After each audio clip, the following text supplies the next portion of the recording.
the way Diddy put it essentially was that he can make people go missing. Listen, between Shannon Sharpe growling and grunting with Michelle and supposedly Meek Mill and Diddy, I don't ever have to hear another audio clip for the rest of 2024. Let's get perspective now, okay? Combs' friend of more than 35 years. How much more trouble is Diddy in right now, in your estimation, compared to when he was first arrested and indicted on these charges?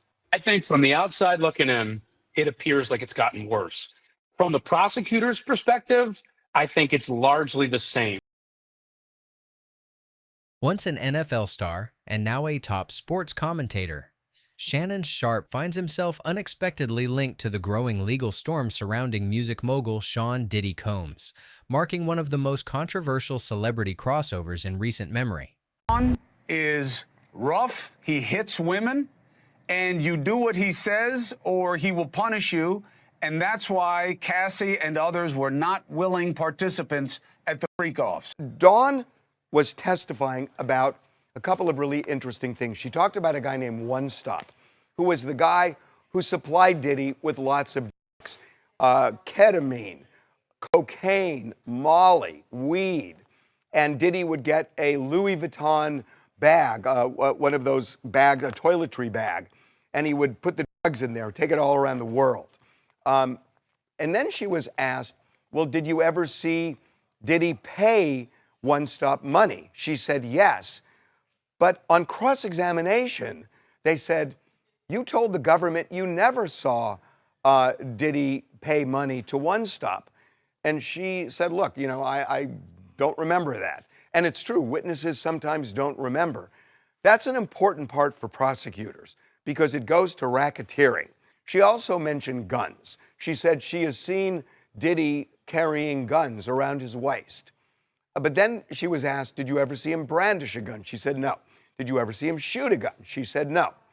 And again, the specter of all of this is racketeering. In a shocking twist to Diddy's already intense legal saga, leaked footage, allegedly from Shannon Sharpe's own bodyguard, is now making waves across social media.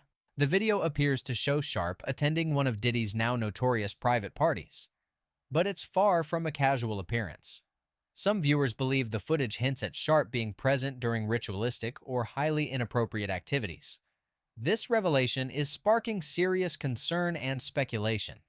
What exactly ties Sharpe to Diddy's world of celebrity excess and controversy? Could this leaked footage have deeper implications, not just for Diddy, but for Sharpe as well? As the video spreads, questions continue to mount. Let's break down what we know so far. Cassie called you today. Would you answer? Cassandra Ventura's one-time best friend, Carrie Morgan, facing questions outside court Monday. Morgan testifying inside that she witnessed Sean Combs beat Ventura twice and alleges Combs even attacked her, prompting her and Ventura to sever ties. The jury also seeing these disturbing images of Ventura, including swollen lips, bruised eyes, and bruises about her body. The images considered key evidence in prosecutors' trafficking case against Combs. The defense arguing the couple was in love, though their relationship was flawed and fraught with hostility. Combs' lawyers saying Ventura willingly took part in so-called fake-off sex parties. Newly released evidence images showing much of what prosecutors say were part and parcel of those fake-offs. Baby oil, lubricant, cash, and drugs, including ketamine and MDMA. The prosecution says these images were from Combs' arrest last September at the Park Hyatt in Midtown. And she could never, he had the power dynamic. Not only was he 17 years older, but he called the shots. She couldn't do anything without his approval. He had her entire career in his hand.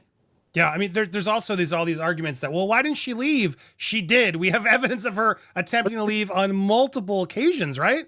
And people have to factor in there's something called Stockholm Syndrome. If life was so simple, it would be black and white. It is not. Life exists primarily in those gray areas. She was afraid. This man pulled guns on her, which she admitted today, and threatened her, her mom, her family. What would you do if you were the person that stood between you, your family getting hurt, or you enduring another day of this?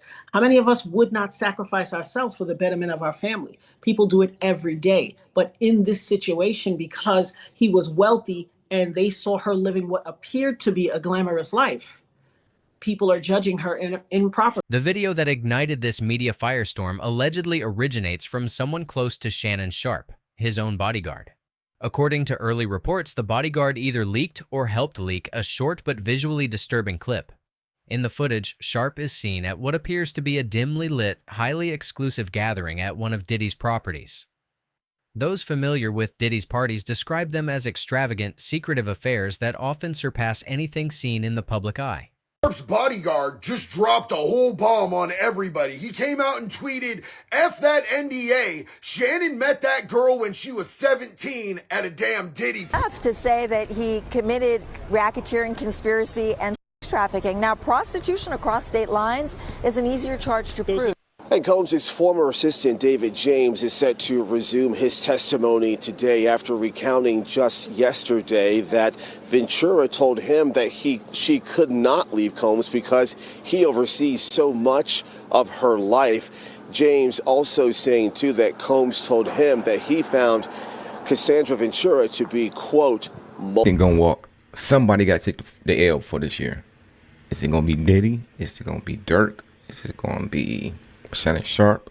Or he just gonna settle? Because he freaky too. But somebody got to take the L this year. Hear what I'm saying now? Dirk, Diddy, or Shannon Sharpe. Oh shit, they just got Chris Brown. Shout out to Chris. First today was Dawn Richard again, who also testified last week.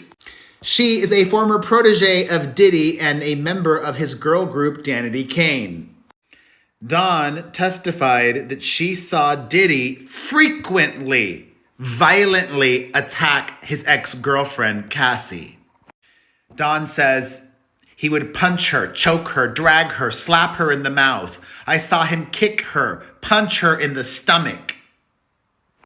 She said the violence could be prompted by a variety of reasons. It could be Cass speaking up for herself. It could be random. We didn't even know where it came from.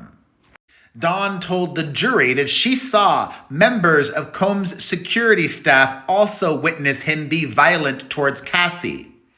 Quote, they wouldn't react. They wouldn't do anything. Charges should be brought against them too.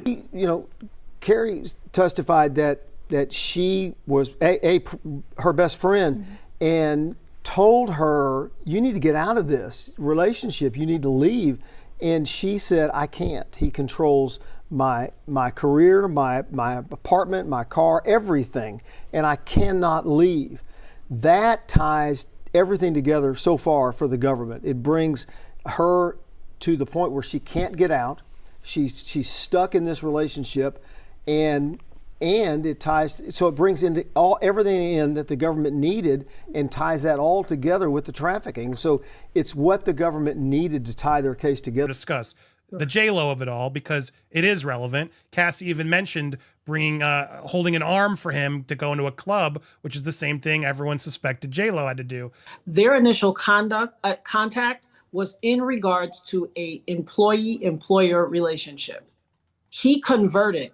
He put her under contract for a 10-album deal, which anyone in the music industry knows is equivalent to kidnapping and servitude. 10 albums, it would take you a lifetime to complete that. You have people whose body of work right now is 30 years and they have 10 albums. 10 albums means he owned her. And it is not hard for her to dispute that fact, because look where she is. She got a record deal in 2006. She put out one album. This man was on top of the world at that time. Where are the other 9 albums? It was never his intent to put those albums out. So this is where the racketeering falls into place. You converted this professional contract into servitude and used this woman for your pleasure at your will, and then abused her on top of it. You cannot bridge the lines between professionalism and dealing with someone who's your subordinate. It creates a quid pro quo. Like a group of kids in a neighborhood all conspired to start moving some illicit material, some illicit white stuff in and out of the neighborhood to, to make a few bucks on the side. And then, the prosecutor has to prove that there's somehow an organization here that's engaged in some sort of illegal activity. What the feds have said in this case is that Diddy had this business empire already up and running and selling and clothing and making records and doing all this stuff that he's known to have been doing and making millions and millions of dollars. Everybody knows that the enterprise existed. All you have to prove then is that there was something nefarious and illegal taking place under the umbrella of Sean Combs Enterprises or any of, Star Island, whatever he has different sub businesses and everything. So that's where he's really hamstrung himself. He's his own worst enemy. He's a victim of the coercive aspect of it as well. And that's really what I think Natanya was getting at, is that you're trapped. You're not able to do what you would ultimately like to do. You're not able to enjoy the freedom that you would otherwise be able to enjoy, except for the fact that there's this giant 800-pound gorilla in the form of Diddy and his business enterprise kind of suffocating you and holding you to the ground. That's what Natanya's getting at. And yes, that could be problematic. And here's the deal. Not only was he her boss, not only did he use her for his own deviant desires, but then he housed her separately. So how is she your girlfriend when you make her, on one occasion, she admitted that he had beat her up. Like just by first name. Yeah. Which we have now learned that several of the guys were in the TV show Gigolos. Several of the guys that were photographed and released were on that show. There's even a guy on there that was a very popular Miami promoter. One of them they named as being the that was a part of the Intercontinental beatdown. So one of those guys was a part of that, which you would assume that maybe that guy's going to testify. Don't we want to know, from the third person, what exactly? Right after they said you're supposed to be in this motherfucker. So I'm up in this. You here? Wow, they done brought everybody. How are you? The Jaguar Race Show. Okay, oh, you got this your security too? Oh wow, Jaguar came with security too. What's gonna happen next? No more filter. From this point forward, any word that I say, I ain't holding back. And I ain't saying alleged either. Y'all said I was lying the first time. Now it turns out I'm telling the truth. You still don't want to admit that I was right, but you don't want to admit that you was wrong. I'm gonna just keep ruining your lives with the truth. And here we go. Shout out to Cat Williams. Shout out to Lunell Campbell. Let's go. Shout out to Kanye Ye West. Shout out to my very good friend, Fred Hampton Jr., the chairman of the board for the Black Panther Party. Free them all. Power to them. At Diddy's trial, I get a lot of people asking, where's Jaguar Wright all the time? And I just found out this morning she actually made it to Diddy's trial. I really feel like this is a full circle moment because I literally remember about 6 or 7 years ago when Jaguar Wright said that Diddy was a trafficker before we knew anything. So honestly, it came to a shock to me this morning being able to see her be present at Diddy's trial, and she is going to get to watch this in real. Of the Diddy trial, and Diddy's former personal assistant, David James, is giving his cross-examination testimony against Diddy. Looks like Diddy's team is dropping that he might be a co-conspirator that ended up taking a deal to snitch on Diddy. Diddy's lawyer starts out by saying, "You didn't tell this all the first time. They told me to stop, to not say anything that would incriminate me. Look at the notes from your interview, read it to yourself, and then look up at me. Okay. How do you recognize Suge Knight? I listened to hip-hop. Were you drinking or smoking? No, sir. Your mind was clear?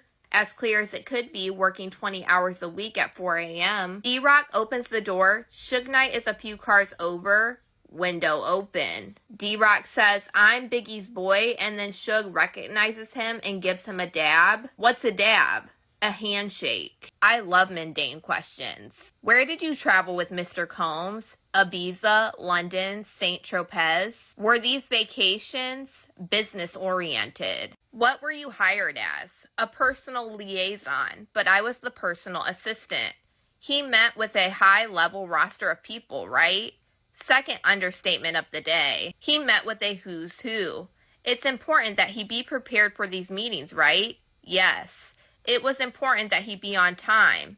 No, we'd change meetings to fit the schedule all the time. When he didn't want to show up at a certain time, he had security because people wanted to touch him. Accuser come out against him. This woman right here, Michelle. But the one that the bodyguard is referring to is Gabby. So Gabby's attorney, Tony Busby, and Shannon Sharpe have been going back and forth, releasing some really condemning evidence from both sides. Then Michelle came forward with her accusations, and the response was that she is absolutely obsessed with Shannon and even conspired to murder her own husband so she could be with him. Then Shannon's own bodyguard came out and said, F that NDA, and that's a non-disclosure agreement where you say that you're not going to say anything about anything that you saw or witnessed, but he said, yo, Shannon met this girl when she was 17 years old at a Diddy party. This whole situation just keeps getting wilder and wilder, and I feel like Cat Williams might have been warning Shannon specifically when he was on the Shay Shay podcast that this was